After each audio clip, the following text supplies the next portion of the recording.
Oui, une mission de 48 heures pour visiter la communauté française, à la fois à Casablanca et à Rabat, et me rendre compte un petit peu de la situation, faire une permanence demain à Casablanca, visiter le lycée à Descartes à Rabat, et rencontrer les services français, faire voilà.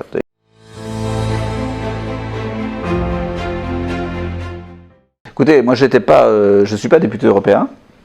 Ce que je peux vous dire, c'est que sur les questions internationales, le Parlement européen est souvent très audacieux. Vous avez pu voir dans le passé que sur un certain nombre de sujets, il s'est exprimé d'une manière voilà, sans filtre, un peu de manière audacieuse, un peu au-delà finalement. Enfin,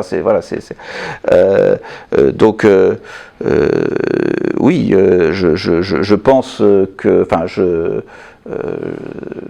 ça se fait aussi dans le contexte où le Parlement européen est profondément attaqué pour la manière avec laquelle on constate le fonctionnement des lobbies au Parlement européen, le fonctionnement des partis européens, des financements des partis européens et la corruption.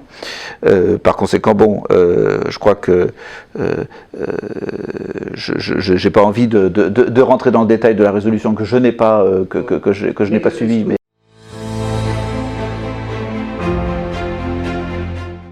c'est-à-dire qu'il y a au Parlement européen, on le sait, sur tous les sujets, parce que d'abord sur le Parlement européen, sa première vocation n'est pas de faire de la politique internationale. C'est sur les sujets qui sont de la compétence de l'Union européenne, de participer à l'élaboration des règlements et des directives européennes, en particulier dans le cadre de l'étude des propositions de la Commission et des trilogues qui mettent en œuvre, qui participent à la définition de l'élaboration des directives et des règlements. Donc c'est pas directement de la politique internationale.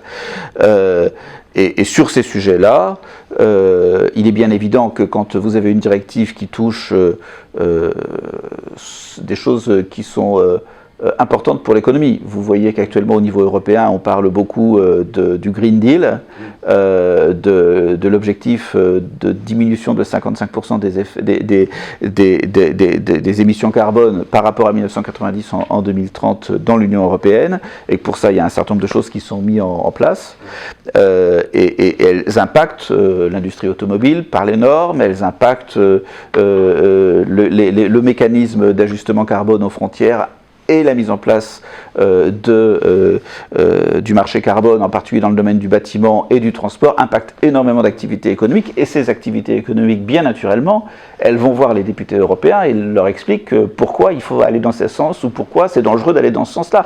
Et c'est normal. Et c'est normal, ce sont des intérêts économiques qui vont voir les députés qui sont capables qui prennent des décisions sur ce sujet pour leur expliquer. Le lobby est logique, mais il faut aussi être capable d'y faire face. Voilà. Or, le Parlement européen, à l'évidence, a quelques petites défaillances de ce point de vue-là.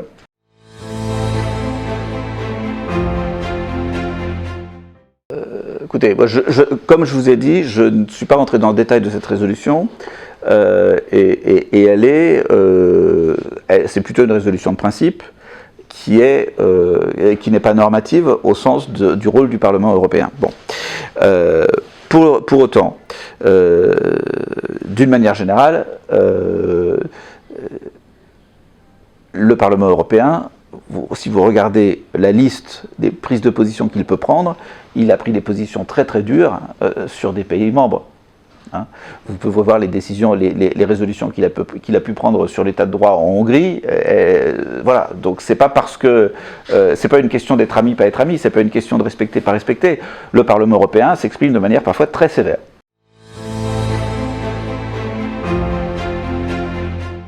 Je suis un peu mal à l'aise pour vous répondre sur ce point, dans la mesure où je n'ai pas suivi ce débat. Je ne peux le faire que d'un observateur un peu loin. Ce que j'ai pu voir, c'est que le Parlement européen, au cours des dernières semaines, était particulièrement secoué par les affaires de corruption liées au Qatar. Voilà, et que ceci explique peut-être cela. Même très honnêtement, je ne peux pas. Je ne peux pas. Je pense que c'est pas la première fois d'ailleurs que le Parlement européen s'exprime sur des sujets de manière pas nécessairement très confortable pour le Maroc. Et et c'est pas pour autant qu'on reste amis de la même manière. Voilà. Moi, ce que je veux vous dire, j'ai pas envie de commenter plus que ça la résolution du Parlement européen.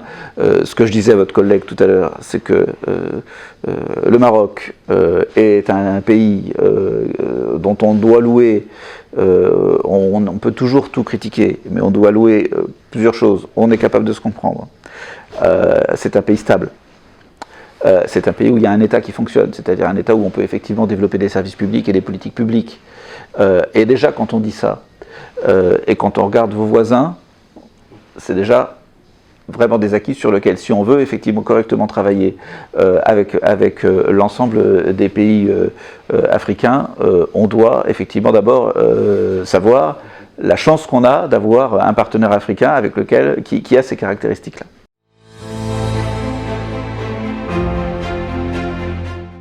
Bon, je pense qu'on a besoin de s'améliorer. Je pense qu'on a besoin d'amélioration. On a énorme, mais c'est vrai que du côté français, là moi je le dis de manière libre parce que comme je suis dans l'opposition, je ne suis pas obligé de dire du bien de toute la politique du gouvernement. Je considère que les déclarations du ministre de l'Intérieur et les décisions du ministre de l'Intérieur du gouvernement français sur les visas sont très problématiques parce qu'elles révèlent un état d'esprit et une manière d'aborder la relation avec l'Afrique qui est profondément dommageable sur le moyen et sur le long terme. Si on vous dit demain c'est fini, on n'en parle plus, désolé, c'est pas fini, on n'en parle pas plus, parce qu'il y a quand même des vrais sujets derrière. La question, c'est est-ce qu'on est capable de mettre en œuvre sur l'ensemble du continent africain des mobilités qui sont des mobilités contrôlées, des mobilités suffisantes, qu'on est capable de répondre à la nécessité des échanges dans les deux sens, et pas des politiques comme celle qui a été annoncée par Gérald Darmanin il y a 6 mois ou 9 mois quand il a annoncé qu'on délivrerait la moitié de visas, qui sont contraires au droit européen. Ce que le gouvernement français a fait est contraire au droit européen. Le code visa ne prévoit pas qu'on puisse décider comme ça du jour au lendemain de diviser par 2 le nombre de visas. Non. Les demandes de visa, elles doivent s'étudier, d'ailleurs elles doivent s'étudier dans des délais qui sont dans cela aujourd'hui, désolé, je dois constater, ça dysfonctionne. On est plusieurs à être mobilisés, à avoir tiré la sonnette d'alarme, et c'est vrai que c'est un sujet qui pose une difficulté, alors peut-être pas au niveau de la relation d'État à État, mais plus grave que la relation d'État à État, la relation de peuple à peuple. Parce que ça ne va plus, quand on ne peut plus se déplacer librement.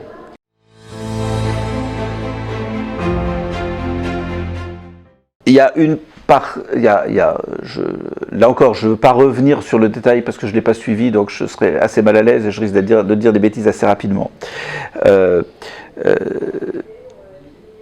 Je pense, je ne vois pas, mais pour le coup, je ne vois pas, quand vous dites une relation avancée entre le Maroc et l'Union européenne, quand on a une relation avancée, même si on respecte chacun la souveraineté de l'autre, justement dans la relation avancée, on peut se poser des questions.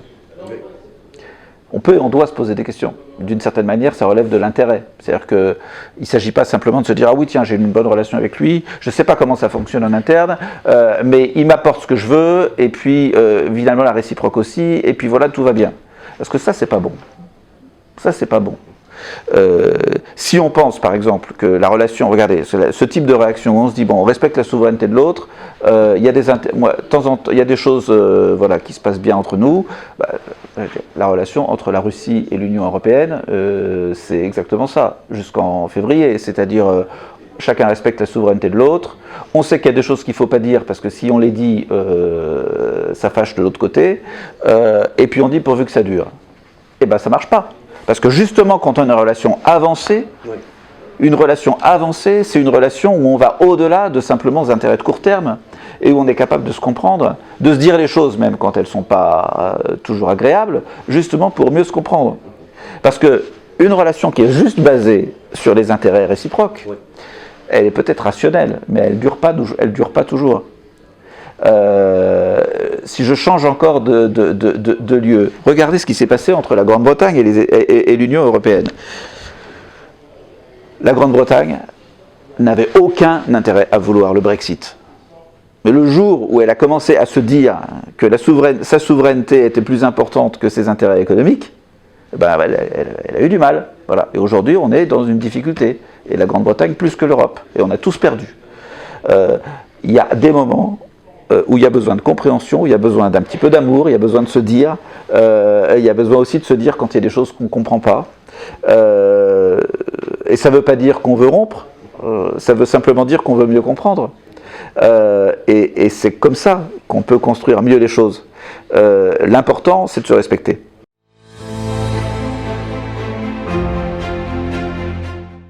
Oui, non, mais c'est pour ça que je ne veux pas rentrer dans le détail. D'une manière générale, je trouve qu'on doit dire les choses. Si on a des doutes sur quelque chose, on doit les dire. Et les parlements, d'une manière générale, peuvent se les dire de manière plus libre. Je vais vous dire, la pire période, je pense, entre la France et le Maroc, c'est pas aujourd'hui. C'était sous François Hollande, il y a eu un certain nombre d'incidents les uns derrière les autres qui ont produit une crise qui était vraiment grave entre les deux pays et qui bloquait un certain nombre de choses. Eh bien, même s'il y a eu une volonté des deux côtés de vouloir résoudre, parce que c'était vraiment dommageable pour les deux côtés, pendant cette période, les parlements continuaient à échanger. Parce que la diplomatie parlementaire, elle permet justement de dire des choses de manière plus libre. Mais elle peut permettre de dire des choses plus libres dans les deux sens. Donc voilà, je pense qu'il ne faut pas surdimensionner cette expression du Parlement européen. Voilà. Et je crois que ça ne doit pas cacher ce qui représente les atouts et ce qui doit être respecté, qui vient du Maroc, pays stable, qui a un État qui fonctionne, et on en a vraiment besoin à partir du moment où, si l'Europe veut construire des partenariats avec l'Afrique, elle a besoin de travailler avec le Maroc. Vous avez un fonctionnement rationnel, un fonctionnement qu'on peut comprendre, un fonctionnement qui sans vouloir regarder les autres pays d'Afrique du Nord, voilà, on peut vraiment faire des choses de manière rationnelle avec le Maroc. Et je crois que on a tout intérêt à célébrer ça. Il y a des erreurs qui ont été faites, des erreurs majeures en Afrique du Nord. Je pense à ce qui a pu être fait en Libye en 2011. On voit que ça a déstabilisé l'ensemble de l'Afrique. Donc voilà, c'est important de soigner les points de stabilité.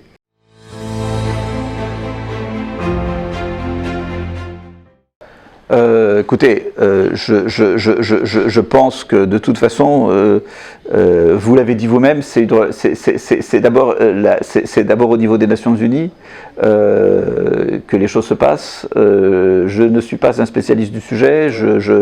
Voilà, il y a. Est-ce que ça porterait, est-ce qu'il y a une valeur ajoutée aujourd'hui à introduire d'autres acteurs que les Nations Unies, la volonté d'aboutir et la volonté de... Je ne suis pas certain.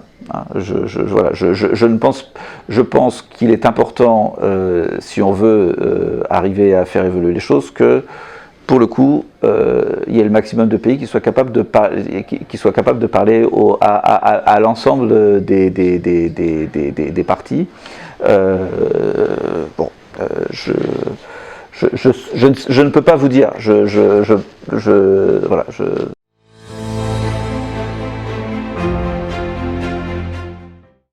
je pense que si on devait aujourd'hui travailler sur une résolution, la résolution qui est importante dans les relations avec l'ensemble de l'Afrique du Nord et l'ensemble de l'Afrique, c'est la question de la bonne compréhension entre nos opinions publiques, de bien comprendre, de bien être capable de travailler à des meilleurs échanges économiques, à des meilleures mobilités, à arrêter de faire en sorte que le sujet des migrations devienne totalement irrationnel dans nos relations, dans nos relations et soit exploité de manière populiste, en particulier en Europe. Et que c'est ça l'essentiel. Et que, une fois qu'on a dit ça, bien entendu, on peut dire plein d'autres choses, mais que l'essentiel, c'est déjà ça. C'est d'être capable de pouvoir aborder la relation entre le nord et le sud de la Méditerranée de manière rationnelle et avec la volonté, non pas de dénoncer tel ou tel, mais de pouvoir mieux travailler ensemble et de reconstruire la confiance.